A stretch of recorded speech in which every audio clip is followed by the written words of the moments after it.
आज अजीम रात को 1 बजे उठ के और कहने लगा अम्मी उठ जाओ, सहरी का टाइम निकल चुका है। और देखो इसने मुझे रात को ही उठा के बिठा दिया था। अस्सलाम वालेकुम, welcome back to my YouTube channel में आप सबका स्वागत है। कैसे हो? उम्मीद करती हूँ आप सब ठीक होगा। आई होप आप सब ठीक होगे।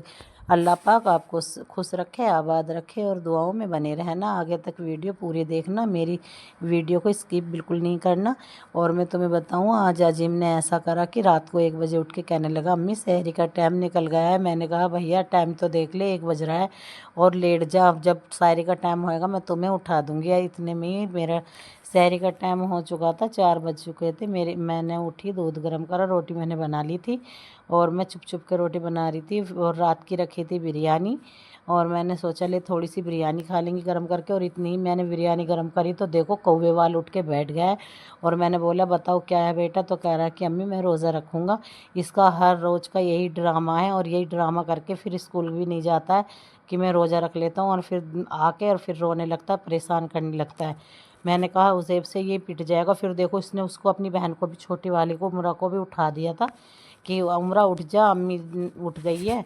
और इन लोगों ने ना रात को ही चील पटाख शुरू कर दी थी। फिर मैंने इनको चिल्लाया तो कहने लगा नहीं अम्मी मैं तो रखूँगा। फिर मैंने इसको बिरयानी गर्म करके दे दी थी। मैं चलो बच्चा है कोई बात नहीं खा लेगा।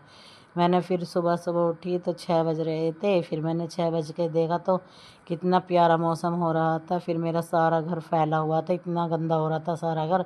मैंने बच्चों को सोते हुए को उठाया नहीं और मैं चली गई नीचे कि इतने बच्चे सो रहे हैं तो मैं नीचे जाके सफाई कर लेती हूँ। तो मुझे नीचे की जाके सफाई, सारी रेता वेता झाड़ा था क्योंकि सारी दीवार बेकार हो रही हैं रेते से, पानी से सील सील के। बारिश पड़ती है ना तो बारिश में ये दीवारें सील जाती हैं तो इस वजह से ये रेता सा झड़ने लगता है। तो मैंने सोचा कि आज ऐसा करती हूँ कि अंदर का बाहर, बाहर का अंदर, ये कमरा चेंज कर देती हूँ क्योंकि गर्मी आ गई, अंदर कमरे में बैठा नहीं जाता है। तो मैंने फिर जल्दी से सारी दीवारें सफ़ा कर दी थी। दीवारें सफ़ा करके फिर मैंने इधर पीछे जो पहले बाइक खड़ी कर दी और बाइक के सामने ही मैंने खाट को उसके सहारे से लगा दिया था। फिर मैंने अंदर वाली खाट भी बाहर ही ले आई और सोफ़ा मैंने सामने वाले कमरे में बिल्कुल सामने घेर दिया था। और देखो बेड के नीचे इतनी सारी पिन्नी जमा करके रख रखी है क्योंकि बेलों के लिए परेशानी होती है झोलों की, तो इस बार बार उठाती है और बेड के नीचे घुसा देती है। इसकी एक जगह नहीं करती जो पिन्नी को कहीं एक तरफ रख दे।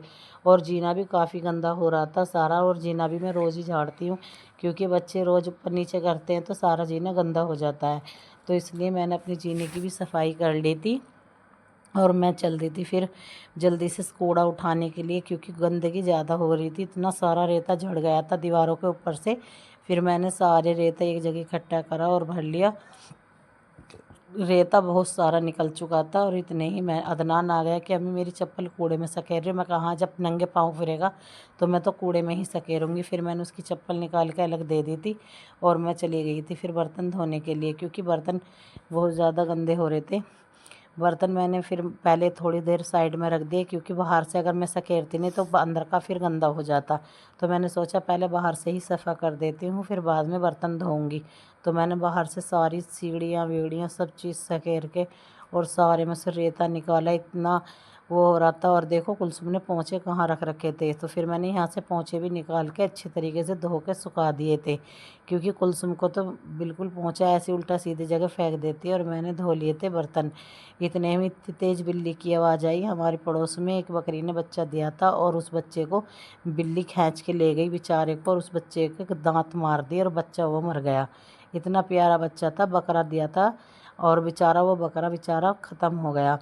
और इतना बेचारी की वो जो थी माँ इतनी रो रही थी बकरी, बहुत जो तेज़।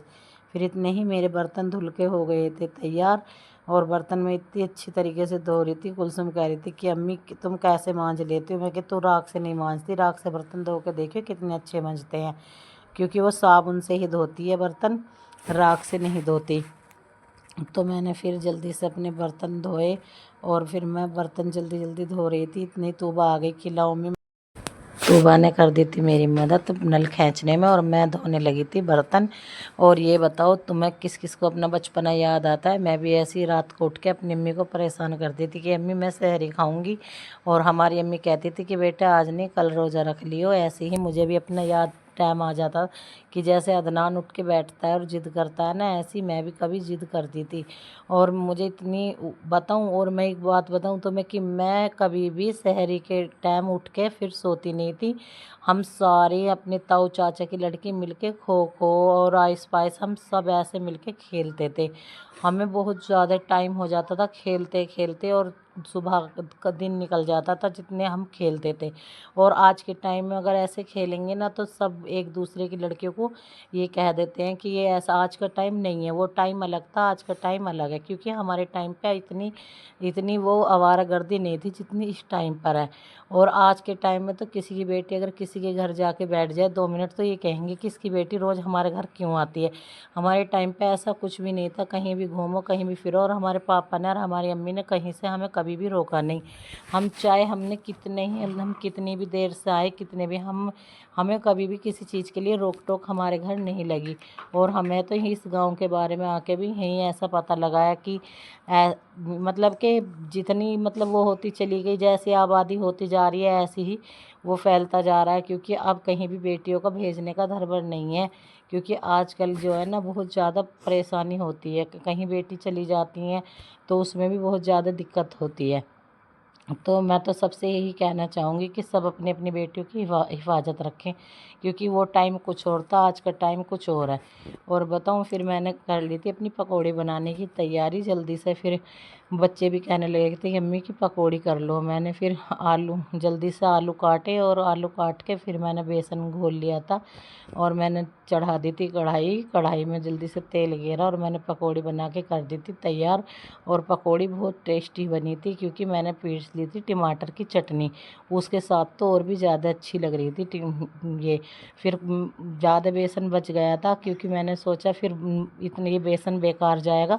मैंने उसे अपने लड़के से कही कि बेटे जल्दी से तुम प्याज छील लो और फिर मैं प्याज की भी तुम्हारे लिए पकौड़ी बना दूँगी। तो मैंने इन्हें जल्दी से आलू की पकौड़ियों को निकाल के और फिर मैंने प्याज की पकौड़ी भी करने के लिए रख दी थी। क्योंकि बेसन में थोड़ी सी देर जो है ना उनमें टाइम लगता है होने में। तो मैंने जो है ना उसको जो प्याज भी उसके अंदर घेर के ऐड कर दी थी और मैं बनाने लगी थी प्याज की जल्दी से। फिर मैंने प्याज की वो करी, उसमें घोली और प्याज, और जब मैंने उसमें डालने लगी मैंने कहा, फिर अजीम कहने लगा कि लाओ अम्मी मैं कटवा देता हूँ तुम्हारी प्याज जल्दी से।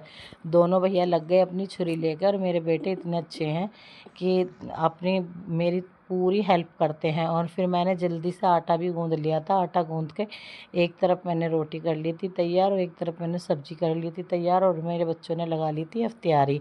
क्योंकि मेरे बच्चे पूरी मेरी हेल्प करते हैं। और फिर बैठ गए थे दस्तरखान पे रोटी खाने के लिए। क्योंकि हमारा जो टाइम था रोज़े का होने वाला था।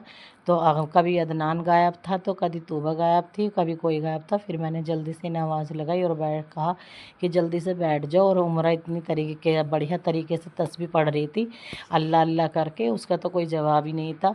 और अदनान तो कलमा बार बार पढ़ रहा था और भूल जा रहा था। तो मैंने फिर उसको दोबारा से याद दिलवाया कि बेटे कलमा सही तरीके से पढ़ो।